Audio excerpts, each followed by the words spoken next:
Idea என்னமோ அதை சொல்லிடுறேன். நடுவர் அவர்களே, இந்த உலகத்திலே எதை தொட்டாலும் கேட்பாங்க காசு. இளைய நிலா நற்பணி மன்றம் என்றாலே சம மாசு. நடுவர் நீ முதல்ல பேசு. நடுவர்களே, நீங்க என்ன சாதாரண நடுவராங்க? அப்புறம் என்ன ஸ்பெஷல் மசாலா தோசை நடுவரா? இல்ல கொஞ்சம் பெப்பர் கூட சேர்த்துக்கங்க. அது ஆஃப் ஆயில்ல போடுவாங்க. முட்டை தோசையிலயும் போடலாம். நீங்க பேசுங்க முட்டை. உங்களை பத்தி 4 வரி கவிதை எழுதிட்டு வந்திருக்கேங்க. அந்த கவிதையை சொல்லும் போது இங்க இருக்க ஆண்கள் பெண்கள் தெரிந்து எப்படி கைதட்டு பறக்கும் பாருங்க. சொல்லு. வாழைப்பழம் பழுக்குதான் பாப்போம். உண்மையிலே எங்க நடுவர் சாதாரண நடுவர் இல்லங்க. நீங்கள் ஸ்பீடாக பேசுவதில் நீங்கள் ஒரு ஹீரோ ஹோண்டா, ஜில்லுன்னு பேசுவதில் நீங்கள் ஒரு ஜிகர் தண்டா, தாகம் தணிப்பதில் நீங்கள் ஒரு ஃபேண்டா. உங்களை போல் நடுவர் இந்த தமிழ்நாட்டுல உண்டா? அந்த எதிரணிக்கு தீர்ப்பு சொல்ல நீங்கள் என்ன மண்டா?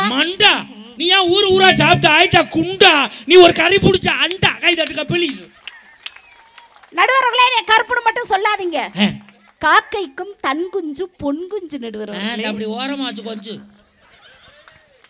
பா என்ன பேச்சு! நினைத்தாலே இனிக்கக்கூடிய காலம் வாட்ஸ்அப் காலம். வாட்ஸ்அப் காலம்னு புலம்பிட்டு போய் உட்கார்ந்துருக்காரு நம்ம ரவிக்குமார் சார். என்னங்க நினைத்தாலே இனிக்கக்கூடிய காலம் இந்த காலம். அந்த காலத்துல எல்லாம் எங்க பாட்டி வந்து இடியப்பம் சுட்டு தேங்காய் பால் ஊத்தி கொடுப்பாங்க. அப்படி அழகா நான் சாப்பிடுவேன். அதான் தின்னே தீர்த்துருக்காங்கடா சொத்தை. அந்த காலத்துல இடியப்பம் ஊத்தி ஆட்டி தேங்காய் பால் ஊத்தி இவங்களை கொடுத்தாங்க. தேங்காய் பால் வெள்ளையா இருக்கும், இட்லியும் வெள்ளையா இருக்கும். இதை திண்ட நீ மட்டும் கருப்பா இருக்கி என்ன காரணம்? நடுவர் அவர்களே, உடம்புக்கு சத்தான உணவை கொடுத்தது வயல்வெளி காலத்துல. அதனாலதான் மாடிப்படியாரையில மல்லா கலந்துருக்க. சத்தான உணவை சாப்பிட்டு. ஆனா உண்மையிலே சத்தான உணவை கொடுத்தது வயல்வெளி காலங்க. ஆனா இன்னைக்கு நூடுல்ஸ்ங்கிற பேர்ல ஒரு உணவை கொடுத்து இன்னைக்கு குழந்தைகளை எல்லாம் கெடுத்து கொண்டிருப்பது இன்னைக்கு வாட்ஸ்அப் காலம். அந்த நூடுல்ஸ் சாப்பிடையில பாருங்களே, வைக்கப்பிள்ள மாடு மேய்கிற மாதிரியா இருக்கும். ஆனா உண்மையிலே என்னங்க, இன்னைக்கு ஒரு திரைப்பட பாட்டாவது நல்லா இருக்காங்க. ஒரு பாட்டு கொடுத்துருக்காங்க. மாசி மாசம் ஆளான பொண்ணு மாமே உனக்கு தானே. மாசி மாசம் ஆளான பொண்ணு மாமனுக்குனா, பங்குனி மாசம் ஆளான பொண்ணு பக்கத்து வீட்டுக்காரனுக்கா, சித்திர மாசம் ஆளான பொண்ணு சித்தப்பனுக்கா, ஒரு நவம்பர் மாசம் ஆளான பொண்ணு இந்த நடுவருக்கா. இன்னுமே நவம்பர் மாசம் வந்தாலே எனக்கு கை கால்லாம் விடவிடன்னு ஆட ஆரம்பிச்சிடும். நான் அதுக்கு சம்பந்தம் இல்லாத ஆளுமா. ஆனா ஒரு பண்பாடு கலாச்சார நாகரிகத்தை சொல்லி கொடுத்தது என்னுடைய வயல்வெளி காலம். எப்படி தெரியுமா சொல்லி கொடுத்தாங்க? தென்றல் உறங்கிய போது திங்கள் உறங்கிய போதுமா இருக்கணுமா. ஆஹா.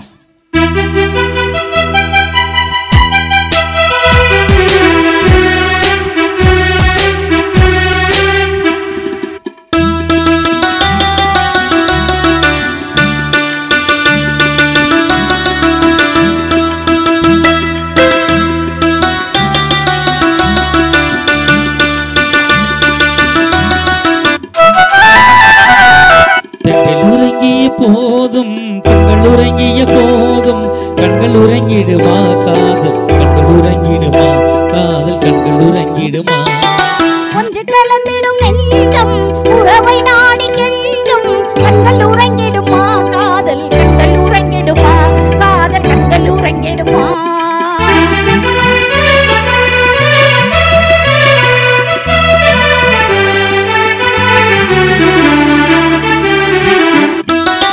நீல இரவிலே தோன்றும் நிலவை போலவே, நிலவை போலவே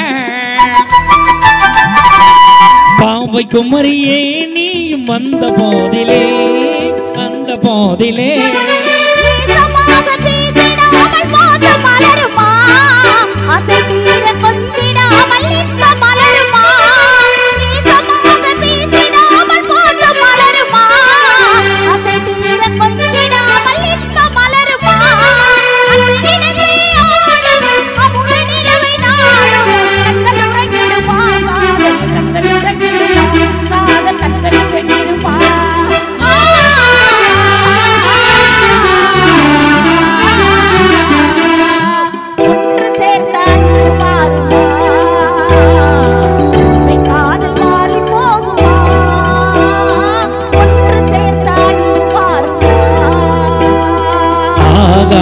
ஆசை நிறைவேறுமா, கடல் அலையை போல ஓய்ந்து போக நேருமா.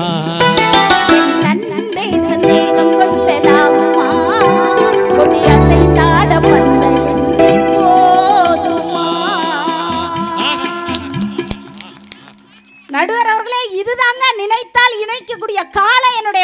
காலம். ஆனா உண்மையிலே நடுவர் அவர்களே எனக்கெல்லாம் கல்யாணம் ஆன புதுசுல ஒரு 45 வருஷம் இருக்குமா? ஹலோ 45 வருஷங்கள்லாம் கிடையாது. அவங்களுக்கு தெரியும் ஆடியன்ஸுக்கு நான் எத்தனை வருஷம். பக்கத்தில் இருக்கவங்களுக்கு தானே தெரியும் எவ்வளவு பகுடு போட்டிருக்கணும். உங்களுக்கு என்ன தெரியும் தூரத்தில்? உண்மையிலே நடுவர் அவர்களே என்னையெல்லாம் கல்யாணம் ஆன புதுசுல எங்க அத்தா என்னையெல்லாம் வாடினே கூப்பிட மாட்டார். ஏன் வாடின்னு கூப்பிட மாட்டாரு? இங்க வாடா அப்படிதான் கூடுவார். ஏன் தெரியுமா? ஏன் தெரியுமா நடுவர் அவர்களே? கிட்ட காட்டாம பேசு. என் முகம் வாடி போயிருமாமுங்க. வாடுறதுக்கு என்ன இருக்கான்? உண்மையிலே பாருங்க நானும் பண்பாடு உள்ள பிள்ளைங்க. சொல்லிடணும். உண்மையிலே பாருங்க திருமணத்துக்கு முன்னாடி எல்லாம் எந்த ஒரு காஃபி டீனாலும் அப்படியே சுட சுட ஆவி பறக்க பறக்க குடிப்பேன். என்னைக்கு எங்க அத்தா நான் கல்யாணம் பண்ணணும் அன்னையில இருந்து எந்த ஒரு காஃபி டீனாலும் அப்படி ஆத்தி ஆத்தி ஆத்தி ஆத்தி ஃப்ரிட்ஜுக்குள்ள வச்சு அப்புறம் தாங்க குடிப்பேன். அத்தா நெஞ்சுக்குள்ள இருக்காரு, அவருக்கு சுற்றும் இல்லைங்க. புருஷன் மொண்டாட்டினா இப்படி இருக்கணும்டா. ஆனா நெஞ்சுல இருக்காரு. ஆமா நடுவர் சத்தை இறக்கி விடு, வெளியே தெருவு போயிட்டு வரட்டும்பா. அது மட்டும் கிடையாதுன்றவர்களே, இன்னும் நான் ரொம்ப பண்பாடு உள்ள பிள்ளைங்க. இன்னும் எப்படி நீங்க பண்பாடு? கல்யாணத்துக்கு முன்னாடி எல்லாம் அப்படியே கண்ணுக்கெல்லாம் அழகா மை போட்டு அழகா இருப்பேன் நடுவர். அழகா இல்ல அகலமா இருப்பேன்னு சொல்லுங்க. ஆனா என்னைக்கு எங்க அத்தா நான் கல்யாணம் முடிச்சனோ அன்னையில இருந்து கண்ணுக்கெல்லாம் மை போடுறதே இல்ல நடுவர். அத்தான் கண்ணுக்குள்ள இருக்காருக்கா, அவர் முஞ்சில கரிய பூச முடியுமா? ஏம்மா கொஞ்ச நேரத்துக்கு முன்னாடி நெஞ்சுக்குள்ள இருந்தாரு, அவர் எப்படி கண்ணுக்குள்ள போனாரு? பைபாஸ் ரூட்ல போயிருப்பாரோ? இங்க அதான் பாசம். டோல்கேட் போடலையோ? அதாங்க பாசம். போயிருக்காரு. உண்மையிலே நடுவர் அவர்களே, குடும்பம் என்பது ஆணை பெண்ணும் பெண்ணை ஆணும் ஒருவரை ஒருவர் புரிந்து கொள்ளும் வசந்தமாக மலர்வது குடும்பம். அப்படிப்பட்ட குடும்பத்தை அன்னைக்கு வயல்வெளி காலத்துல எவ்வளவு பண்பாட்டோட கொடுத்தாங்க தெரியுமா? அப்படி இரவுக்கும் பகலுக்கு இனி என்ன வேலையா கொடுத்தாங்க.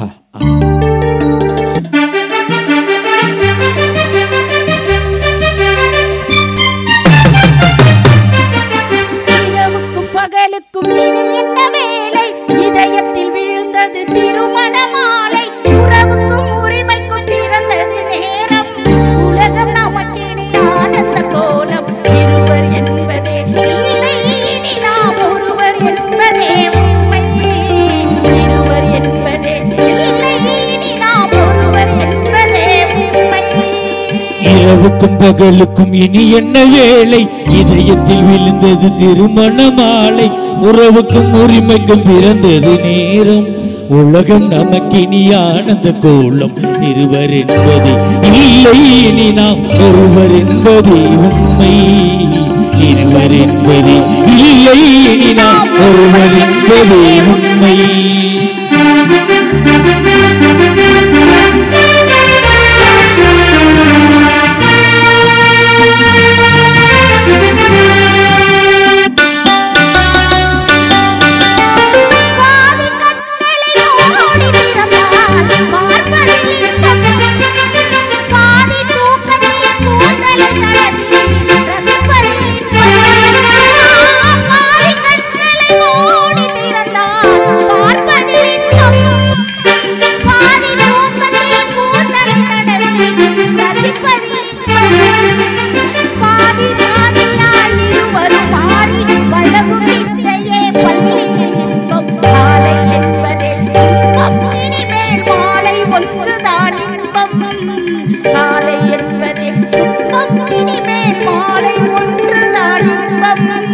இரவுக்கும் பகலுக்கும் இனி என்ன வேலை, இதயத்தில் விழுந்தது திருமண மாலை, உறவுக்கும் உரிமைக்கும் பிறந்தது நேரம், உலகம் நமக்கினி ஆனந்த கோலம், இருவர் என்பது இல்லை இனி நாம் ஒருவர் என்பது உண்மை, இருவர் என்பது இல்லை இனி நாம் ஒருவர் என்பது உண்மை. லேசா ஒரு கைதட்டல் கொடுங்க பாருங்க ரசிக பெருமக்களே. ஏமா நீ 4 படத்துல தானே பாடி இருக்க? ஆமா நடுவர். காசிபாளையம் வந்துட்டா இல்ல? ஆமா. 40 படத்துக்கு மேல நீ பாடணும், 100 வயசுக்கு மேல வாழணும்னு என் மக்கள் சார்பா வாழ்த்துறேன். நல்லா வாழ்த்துங்க கையில. நன்றி நடுவர் அவர்களே. நீ எத்தனை வயசுல வாழணுமோ உன் புருஷன்ட்ட போய் கேளு, நாங்களா கிடைச்சோம். நீ நான் இருக்கிற அப்புறம் நான் போனதுக்கு அப்புறம் 2 வருஷம் இருந்துட்டு வா, கொஞ்சம் பேர் ஜோலியை முடிக்க வேண்டியிருக்கு. நீ என்னோட வந்துரு, நீனு என்னோட வந்துடுற. அங்கே வாசிக்க ஆள் வேணும், ஏற்ற இறக்கமாக இருந்தால் தான் இங்கே போய் சரி பண்ண முடியும். நடுவர் அவர்களே, நினைத்தாலே இனிக்கக்கூடிய காலம் என்னுடைய வயல்வெளி காலமுங்க. இன்னைக்கு ஏதாவது ஒரு பசங்களுக்கு தன்னம்பிக்கை தர்ற மாதிரி ஏதாவது ஒரு பாட்டு கொடுத்துருக்கீங்க? ஒரு பாட்டு கொடுத்துருக்காங்க. கல்யாணம் தான் கட்டிக்கிட்டு ஓடி போலாமா, இல்ல ஓடி போய் கல்யாணம் தான் கட்டிக்கலாமா, புள்ளையதா பெத்துக்கிட்டு கட்டிக்கலாமா, இல்ல புள்ள குட்டி பெத்துக்கிட்டு கட்டிக்கலாமா. என்ன பாட்டு போடுறான்? இது ஒரு பாட்டா? இன்னொரு பாட்டு போட்டிருக்கானேன்னா, வளைய விரிச்சு போடு, மாட்டுறது மாட்டு, எதுவும் மாட்டலேன்னா பாடுறது இல்ல. எங்க பாடுங்க நடுவர் அவர்களே. வளைய விரிச்சு போடு, மாட்டுறது மாட்டு, எதுவும் மாட்டலேன்னா என்னைய பார்த்தே சொல்றாங்க. இந்த பாடு தேவையா? இது பயலுக்கு நல்ல சிந்தனையை கொடுக்குமா? இது வாட்ஸ்அப் காலத்துல நல்லா இருக்கா நடுவர் அவர்களே? நல்லா இல்ல. எது நல்லா இருக்கு? இன்னொரு பாட்டு கொடுத்துருக்காங்க. விளக்கு வச்ச நேரத்திலே மாமே வந்தா, விளக்கு வச்ச நேரத்துல மாமே வந்தானா மத்தியானம் யாரு வந்தா? கேளு. சாயந்தரம் யாரு வந்தா? மறுநாள் காலையில யாரு வருவா? இவ்வளவு மோசமான பாடல்கள் போடுறான். ஆனா அன்னைக்கு அப்படியே போட்டான் பாட்டு. அன்னைக்கு ஒவ்வொரு பாட்டும் முத்தான பாட்டு. முத்து கொண்டாடி காணாம், முத்தான பாட்டு. அவ்வளவு அப்படி பாட்டு போட்டான் அன்னைக்கு. பால் வண்ணம் பருவங்கண்டு மாதிரி கொடுத்தாங்க.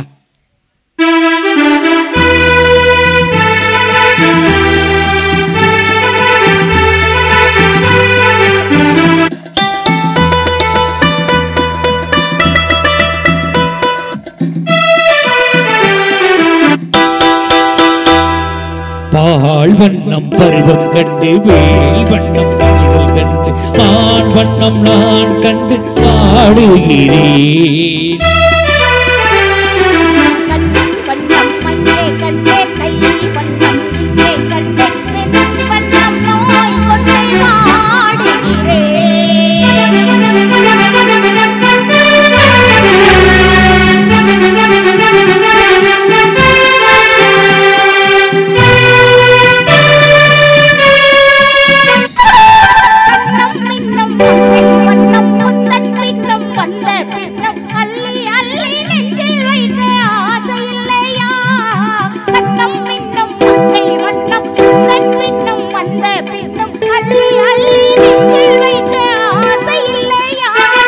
கார் வண்ண குந்தல் தொட்டு தேர் வண்ண மேனி தொட்டு, கார் வண்ண குந்தல் தொட்டு தேர் வண்ண மேனி தொட்டு, பூ வண்ண பாடம் சொல்ல எண்ணம் இல்லையா? பால் வண்ணம் பருவம் கண்டு, வேல் வண்ணம் மணிகள் கண்டு, மான் வண்ணம் நான் கண்டு பாடுகிறேன்.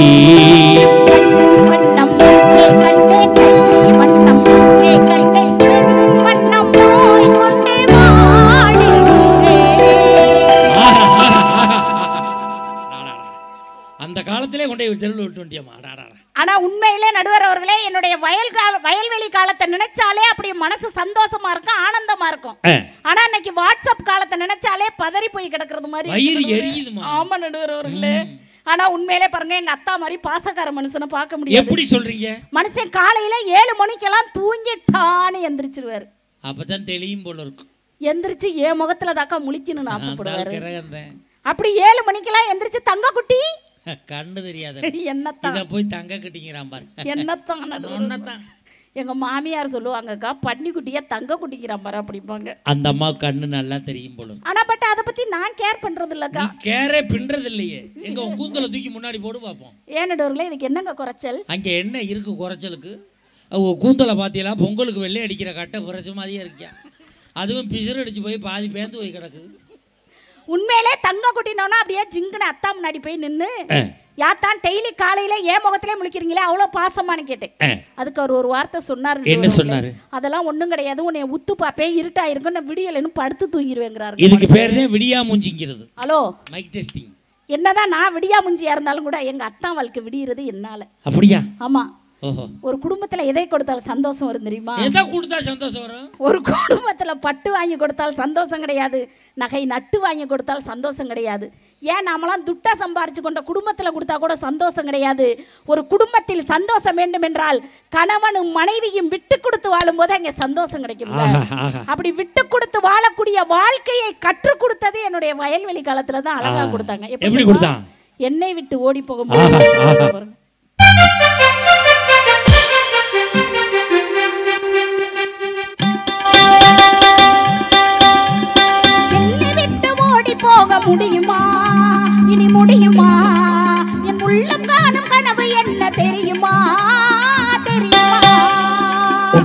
விட்டு ஓடி போக முடியுமா? இனி முடியுமா? நாம் இருவரல்ல ஒருவர் இனி தெரியுமா? தெரியுமா?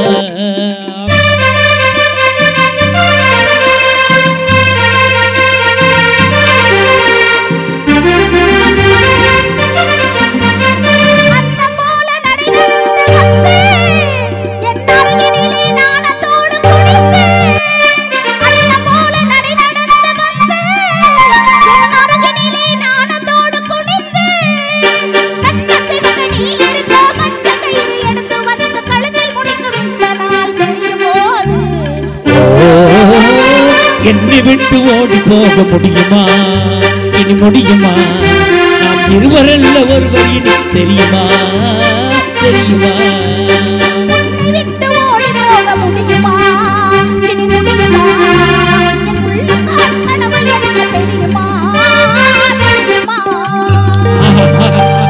தெரியுமா? தெரியாதா? தெரியுமா? தெரியாதா? தெரியாதா? உண்மையிலுமே ஒரு குடும்பம் எப்படி இருக்கணுங்கிறத அழகா பண்பாட்டோட சொல்லி கொடுத்தது வயல்வெளி காலத்துல நடுவர் அவர்கள்.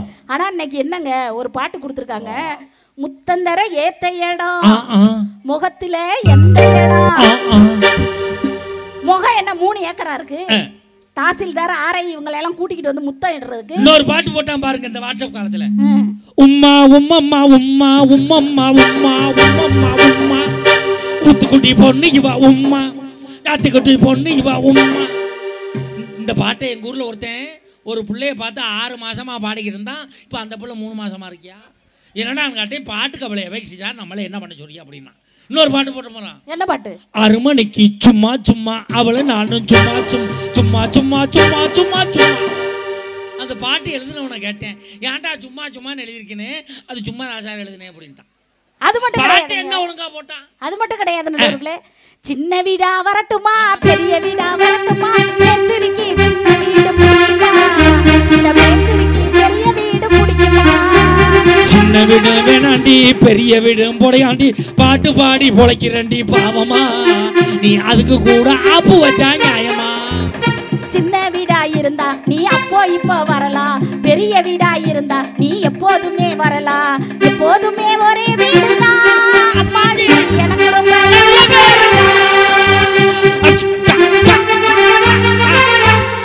பாட்டாயா ஓடுறான். அன்னைக்கு ஒரு பாட்டு போட்டான்.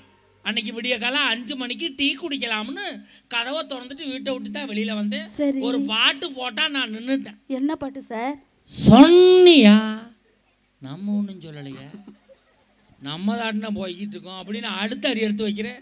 நீ சொன்னியா என்ன நின்று பார்க்குறேன். அப்புறம் தான் பாட்டே போடுறான். சொன்னியா சொன்னியா சொக்க வைக்கும் சொன்னியா காதல் நீ எந்த வகை கூறும். ஏதானே முதலே ஊற வேண்டியதானே. என்ன பாட்டு போடுறான்? இன்னொரு பாட்டு போட்டிருக்கான் பாருங்க, செம்ம பாட்டு. என்ன பாட்டு சார்? சேலையில வீடு கட்டவா சேர்ந்து வசிக்க, பேண்ட்ல நான் இது கட்டவா. என்னடா பாட்டு போறிய? நாசமா போச்சாடா உலகம். என் பிள்ளைய எப்படா நிம்மதியா இருப்பான்? சேலையில வீடு கட்டுற, நைட்டில என்ன கட்டுற, நாட்டுக்கிட்ட நிக்க போறா நீ? என்ன பாட்டு போடுற? மக்களுக்கு வாங்க 2 பேர் வரிய வரலாமா? ஒரு லேடிஸும் ஒரு ஜென்ஸும். நீ வேட்டி கட்டிட்டு வந்திருக்க, நீ சேலை கட்டிட்டு வந்திருக்க, இது ஒரு வேலையா? நீ எங்கடா வந்த? நடுவர்களே அது மட்டும் கிடையாதுங்க. சும்மா ஒரு தாலி கட்டுடா, சும்மா ஒரு புள்ள கூடுடா. எப்படா சும்மா? ஏன்டா அதை பாடுபடுத்துறீங்க? ஒரு பிரசவத்துக்கு 1.5 லட்சம் ரூபா, அது சும்மா புள்ள எப்படி கிடைக்கும்? ஆனா உண்மையிலே சாதாரண இருமா, சாதா பிரசவத்துக்கு 25,000 செலவாகுன்றான். ஆமா சார். சுகப்பிரசவமா இருந்தாலும் 25,000 ரூபா. ஆமா, உன் காலத்துல வெறும் 2,000 ரூபா தான். இப்ப 25,000 ரூபா. அது சிசேரியன்னா எவ்வளவு செலவாகுது? அதெல்லாம் முன்னாடிலாம் குழந்தை பிறந்தவங்க எல்லாம் அந்த ஆஸ்பத்திரியிலேருந்து 1 வாரம் 10 நாள் சென்று தான் குழந்தை பிறந்தவங்க வருவாங்க. அந்த அம்மா இப்படி மெதுவாக பிள்ளைய தூக்கிட்டு நடந்து வரும். அதுக்கு பின்னாடி அது புருஷங்காரன் பைய தூக்கிட்டு வருவான். அதுக்கு பின்னாடி ஒருத்தன் வருவான். மெதுவா போ, மெதுவா போ, ஏன் தையல் பிரிஞ்சிடும், மெதுவா போ, தையல் பிரிஞ்சிடும், மெதுவா போ. நீ யாரா? நான் தாங்க உள்ளூர் டைலர், தையல் பிரியாமல் பார்த்துக்கிறாள் அப்படிங்க. அன்னைக்கெல்லாம் அப்படி இருந்தால் அன்னைக்கெல்லாம் அப்படி கிடையாது. போன உடனே ஷர்ட்டுன்னு பிள்ளை எடுத்து கொடுத்துட்டு அன்னைக்கே பிளாஸ்டிரியை விட்டு சாயந்தரமே போங்கிறான். அந்த பிள்ளை பையன் தூக்கிட்டு வாங்க மினி பஸ் போயிடும் போகிட்டு இருக்காங்க. எவ்வளோ மாற்றங்கள் இன்னைக்கு வந்துருச்சு. எவ்வளவு இந்த செல்லு வந்ததுக்கப்புறம் நாடு நாசமாக போச்சுன்னு சொல்கிறாலாம் கை தூக்குங்க பார்ப்போம். இந்த செல்லு வந்ததுக்கப்புறம் தான் நாடு நாசமாக போச்சுன்னு நினைக்கிறாலாம் கை தூக்குங்க பார்ப்போம். தூக்குற எல்லார்ட்டையும் இந்த செல்ஃபோன் இருக்கு, இல்லைன்னு சொல்ல முடியுமா? அவ்வளோ மோசமாச்சு சார். ஒன்றும் இல்லை, போன வாரம் மெட்ராஸ் போகிறதுக்கு, சென்னை போகிறதுக்கு திருச்சியிலேருந்து பஸ் ஏறிட்டேன். என் பக்கத்தில் உட்காந்தவன் சொன்னான், அண்ணே மேல்மருவத்தூர் வந்தால் சொல்லுங்க அப்படின்னா. பாவம் தெரியாதவன் போல இருக்கு அப்படின்னு திருச்சியிலேருந்து 4.5 மணி நேரம் நான் தூங்காமே முழிச்சுக்கிட்டு இருக்கேன். அவன் நல்லா தூங்குறான். அவனை உசி போயிட்டே, அண்ணே இந்த மேல்மருவத்தூர் வந்துருச்சுன்னு சன்னலை திறந்து சாமியை கும்பிட்டு படுத்துட்டாயா. அவன் சாமி கும்பிட்றதுக்கு நான் 4.5 மணி நேரம் படுத்துக்கிட்டேன். ஓம் சக்தி பராசக்தின்னு நான் படாத பாடுபடுத்துட்டு படுத்து கிடக்கிறேன். அவன் ஓம் சக்தி பராசக்தின்னு சொல்றதுக்கு நான் 4.5 மணி நேரம் முடிச்சுக்கிட்டு வர்றேன். இந்த சக்தியை அங்கனே சொல்லி விட்டு வந்துருக்கலாம்ல. வாழ்க்கை எங்கே நிம்மதி இருக்கு? உனக்கு நிம்மதி இருக்கா? ஆனா உண்மையில நடுவர் உண்மையில இங்க பாருங்க, ரவி சார் எவ்வளவு சிரிப்பு ஆனந்தமா சிரிக்கிறாரு. இங்க எவ்வளவு எல்லாம் எதுக்கு சிரிக்கிறான்? எதுக்கு சார்? காசு வரும்ல, அதுக்கு தான் சிரிக்கிறான். இப்போ நைட்டு 1:30 மணிக்கு அவனை கூப்பிட்டு சிரிக்கிறதுல. ஆனா உண்மையில இந்த சிரிப்பை பத்தி கூட வாரியார் ரொம்ப அழகா சொல்லுவாரு. என்ன சொன்னாரு? இடம் பார்த்து சிரிப்பவன் எத்தன், இடமறியாமல் சிரிப்பவன் கோமாளி, கண் பார்த்து சிரிப்பவன் காரியவாதி, காணாமல் சிரிப்பவன் கஞ்சன், கற்பனையில் சிரிப்பவன் கவிஞன், கோபத்தில் சிரிப்பவன் சிந்தனையாளன், அருளுக்கு சிரிப்பவன் ஆண்டி, பொருளுக்கு சிரிப்பவன் பச்சோந்தி, தன்னை மறந்து சிரிப்பவன் பைத்தியக்காரன், தனக்கு தானே சிரிப்பவன் பைத்தியக்காரன் அழகா சொல்லியிருப்பார். ஆஹா, இதே வாரியார் சாமிகள்கிட்ட தான் ஒருத்தன் கேட்டான், சாமி ஒருத்தன் சைவம் ஒருத்தன் சைவமா அசைவமான்னு எப்படி கண்டுபிடிக்கிறது? அவர் சொன்னார், ரோட்டில் ஒரு ஆடு அடிபட்டு விழுந்துருச்சுன்னா, சரி, கண்ணில் தண்ணி வந்துச்சுன்னா அவன் சைவம், நாக்கில் தண்ணி வந்துச்சுன்னா அவன் தாண்டா அசைவம் அப்படின்னா வாரியார் சாமிகள் சொன்னார், நான் சொல்லலை. ஆனால் அந்த சிரிப்பை கூட அந்த காலத்தில் பண்பாட்டோட எப்படி தெரியுமா சொன்னாங்க? எப்படி சொன்னா? வயிறு வலிக்க சிரிப்பவர்கள் மனித ஜாதி, பிறர் வயிறறிய சிரிப்பவர்கள் மிருக ஜாதி. வயிறு வலிக்க சிரிப்பவர்கள் மனித ஜாதி, பிறர் வயிறறிய சிரிப்பவர்கள் மிருக ஜாதி.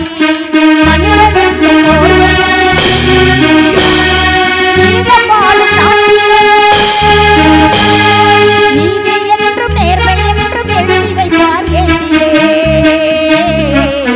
எழுதி வைப்பார் ஏட்டிலே. அங்கே சிரிப்பவர்கள் சிரிக்கட்டும், அது ஆணவ சிரிப்பு. இங்கே நீ சிரிக்கும் சிரிப்போ ஆனந்த சிரிப்பு. நல்ல தீர்ப்பை நடுவர் சொல்லும் நேரம் வரும்போது, அப்போ சிரிப்பது யார் அழுவது யார் தெரியும் அப்போது.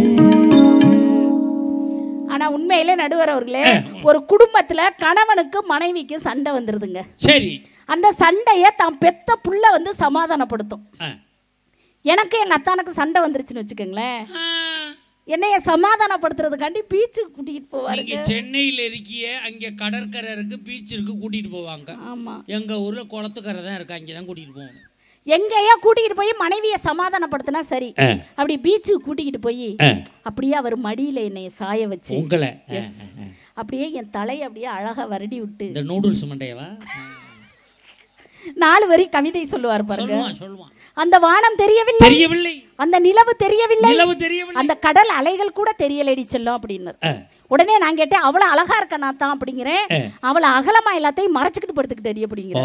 நீ வந்ததுக்கு அப்புறம் இந்த பேடு மாஸ்டர் எனக்கு தெரியவில்லை, சுத்தமா மறைத்து கொண்டாய். என்னதான் குடும்பத்துல கணவனுக்கு மனைவிக்கு சண்டையா இருந்தாலும் கூட அதை தான் பெத்த புள்ள வந்து அந்த அப்பா அம்மா சண்டையை சமாதானப்படுத்தும் பாருங்க, அதுதாங்க என்னுடைய வயல்வெளி காலம். ஆஹா,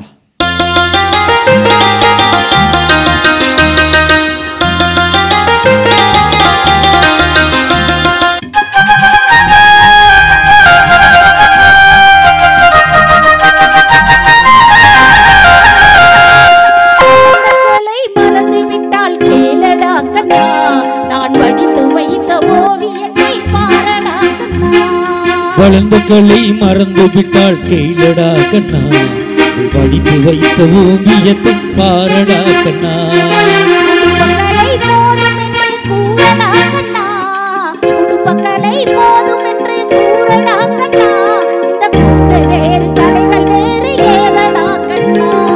வளர்ந்த கலை மறந்து விட்டால் கேளடா கண்ணா, படித்து வைத்த ஓவியத்தை பாரடா கண்ணா.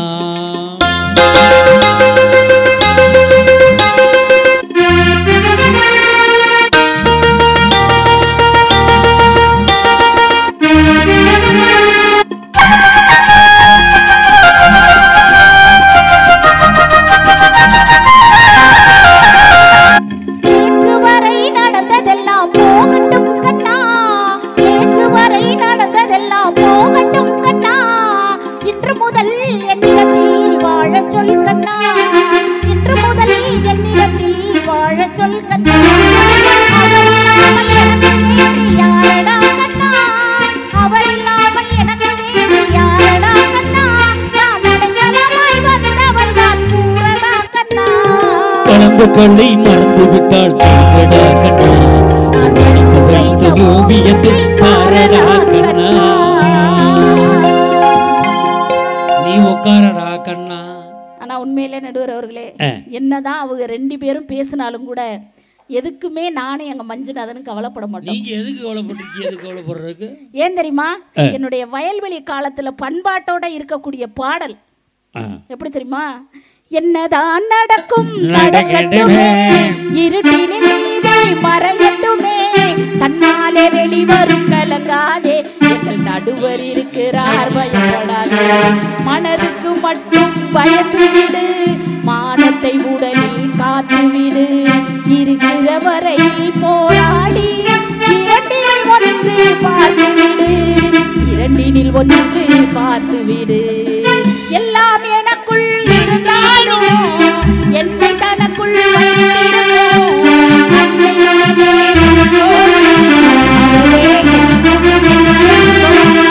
அன்னை மனமே அவளை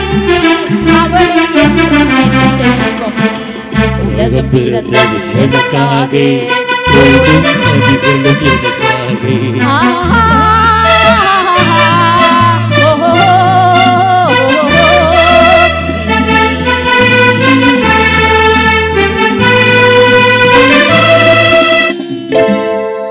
ஆகவே நடுவர் அவர்களே, எந்த வகையில் பார்த்தாலும் நினைத்தாலே இனிக்கக்கூடிய காலம் வாட்ஸ்அப் காலத்தை விட என்னுடைய வயல்வெளி காலமே என்று சொல்லி இதுவரை கேட்டு சுவைத்த உங்களின் திருப்பாதங்களை பணிந்து நன்றி கூறி விடைபெறுகிறேன். நன்றி, வணக்கம். அருமையான பாட்டு, அருமையான பேச்சு. நல்லாரு நடுத்தருவுக்கு போயிடாது, அங்கே உட்காரு. நான் இருக்கிறதுனால தான் சொல்கிறேன். உண்மையில 3 பேர் பேசிட்டாங்க. நீங்களும் நல்லா ரசிக்கிறீங்க. சிறு குழந்தைகள்லாம் அவங்க ஒரு விதமாக ரசிக்கிறாங்கன்னா, பெரியவங்க அதுக்கு மேலே ரசிக்கிறீங்க. பெண்கள் அவ்வளோ அருமையாக ரசிக்கிறீங்க. நல்ல ஊர், நல்ல மக்கள், இப்படி தான் சார் இருக்கணும். போன வாரம் ஒரு ஊரில் பட்டிமன்றம் தான் ஆரம்பித்தேன். ஒருத்தன் ஓடியாந்து முன்னாடி விழுந்தான். 100 ரூபா அன்பளிப்பு. பேர் சொல்லாத வச்சுக்கோ. திருப்பி அரை மணி நேரம் ஆச்சு, என்னை ஒருத்தன் சொரண்டுனான். யாருன்னு பார்க்குறேன், அதே ஆள் பின்னாடி நிற்கிறான். மறுபடியும் 100 ரூபா அன்பளிப்பு வச்சுக்க. மொத்தம் 250 ரூபா கொடுத்தான். பட்டிமன்றம் முடித்து எல்லாரும் வீட்டுக்கு போயிட்டாங்க. அவன் மட்டும் போகலை யாடான்னு கேட்டேன். போதையில் எல்லாத்தையும் கொடுத்துட்டு என் பொண்டாட்டி திட்டுவா, திருப்பி தந்துரு அப்படின்னு கேட்குறாயா. நான் என்னடா பண்ணுறதுன்னு கேட்குறேன். 3 மணி நேரம் வச்சுருந்தா இல்லை 10 ரூபா சேர்த்து கொடுன்னு கேட்குறாயா. கொரோனாவில் வட்டிக்கு விட்டு போண்டியாக போனவன் இருந்திருக்கா, என்கிட்ட வசூல் பண்ண தெரியுறான். என்கிட்ட முடியுமா? நான் கொடுத்ததே வசூல் பண்ண முடியாமல் நான் தர்றேன். இப்போ வாழ்க்கை இவ்வளோ சிக்கலில் இருக்குது. இப்போ நிறைவு பேச்சாளராக பேசணும். இன்றைக்கி காலம் எப்படி சார் இருக்குது? ஒன்றும் இல்லை. நேற்று என் பொண்டாட்டிக்கு ஃபோன் பண்ணேன். ஃபுல் ரிங்காகி கட் ஆகிடுச்சு. அவன் ஃபோனை எடுக்கலை. வீட்டில் போய் ஏண்டி ஃபோன் பண்ணேன், ஏண்டி எடுக்கலைன்னு கேட்டால் என்ன சார் சொல்லணும்? வேலையாக இருந்தேன், டீ சவுண்டில் கேட்கல, துணி துவச்சிக்கிட்டு இருந்தேன், சமைச்சிக்கிட்டு இருந்தேன், இதானே சொல்லணும். ஏண்டி ஃபுல் ரிங்காகி கட் ஆகுது ஃபோனை எடுக்கலைன்னு கேட்குறேன். ஒரே ரிங்கில் எடுக்கிறவளா பார்த்து நீ அடிக்க வேண்டியதானேன்னு கேட்குறான். 25 வருஷம் கழிச்சு நான் ஒரு ரிங்கில் எடுக்கிறவளை நான் இங்கே போய் தேடுறது. அப்படியே கிடைச்சாலும் ஒரு ரிங்கில் தான் எடுப்பாளா? வந்ததுக்கப்புறம் சுவிட்ச் ஆஃப் பண்ணிடுவான். எனக்கு தெரியும். ஏன்னா பாதிக்கப்பட்ட நலசங்க தலைவர் நான். எங்கே நிம்மதி இருக்கு? நிம்மதி இல்லையா? என்னைக்கு ஒரு மனுஷன் வாழ்க்கையில் நிம்மதியாக வாழ முடியலையே. அவளை புறம்பி வாழ்க்கை வச்சு இப்பொழுது இந்த பட்டிமன்றத்தினுடைய நிறைவு பேச்சாளர், மன நிறைவான பேச்சாளர், தொலைக்காட்சிகளிலே பேசிக்கொண்டிருக்கக்கூடிய சன் தொலைக்காட்சி, கலைஞர் தொலைக்காட்சி புகழ் லலிதா. போய் பைப்பில் கழுவிட்டு வா, கரு புருங்கிற